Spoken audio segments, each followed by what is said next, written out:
En 1834, la session de l'Assemblée législative du Bas-Canada débute en force. Les députés du Parti patriote, mené par Louis-Joseph Papineau, sont tannés d'être constamment rabroués par la clique dirigeante qui détourne le système colonial à son avantage, sans avoir de compte à rendre. Ils votent une série de 92 résolutions où ils exposent toutes leurs plaintes et toutes leurs revendications. Ils transportent ensuite la lutte jusqu'au Parlement britannique. Ils mettent de la pression sur la métropole pour qu'elle intervienne, pour qu'elle mette en place des changements constitutionnels et qu'elle mette définitivement fin au règne des petits despotes coloniaux. En Grande-Bretagne, le gouvernement trouve que le Parti patriote est en pleine dérape. 3 ans plus tôt, en 1831, le Parlement britannique avait concédé à l'Assemblée législative le pouvoir d'imposition, ce qui donnait un contrôle déterminant au Parti patriote sur les finances publiques. Mais à la place de s'en contenter, le Parti patriote avait choisi d'utiliser cette concession comme une arme pour maintenir la charge. À chaque fois que ses adversaires s'opposaient à ses projets de réforme, le Parti patriote faisait de l'obstruction. Il ne percevait pas les impôts et empêchait de cette façon l'administration coloniale d'avoir l'argent nécessaire pour son fonctionnement. Le gouvernement britannique n'est pas dupe. À quoi bon augmenter le contrôle de l'Assemblée législative sur la législature si c'est pour en faire un aussi mauvais usage? Bref, quand les 92 résolutions lui parviennent, il les accueille froidement. D'autant plus que, selon lui, elles vont beaucoup trop loin. Réformer l'administration coloniale, c'est une chose, mais s'il fallait que Londres accepte toutes les revendications, ça conduirait ni plus ni moins à une reconnaissance de l'indépendance du Bas-Canada.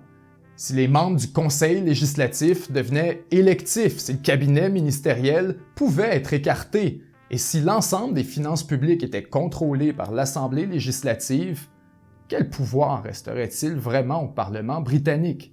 Il continuerait à payer des sommes exorbitantes pour maintenir la colonie à flot, mais il perdrait toutes les prérogatives importantes qui lui permettaient de diriger la colonie selon les intérêts de la Grande-Bretagne. C'est tout simplement inadmissible. En réaction, 92 résolutions, le gouvernement britannique institue une commission pour essayer de comprendre l'entêtement du Parti patriote et trouver des solutions à la crise coloniale. En vain. Les 3 commissaires ne s'entendent pas sur la marche à suivre. Au final, la commission n'aura servi qu'à repousser le problème. La crise coloniale est dans une impasse. Plus le temps passe, plus elle se détériore. Après l'échec de la commission, Lord Russell, l'homme fort du gouvernement britannique, saute dans la mêlée et assume une prise en charge personnelle de la situation. Il faut que le dossier avance avant qu'il n'explose.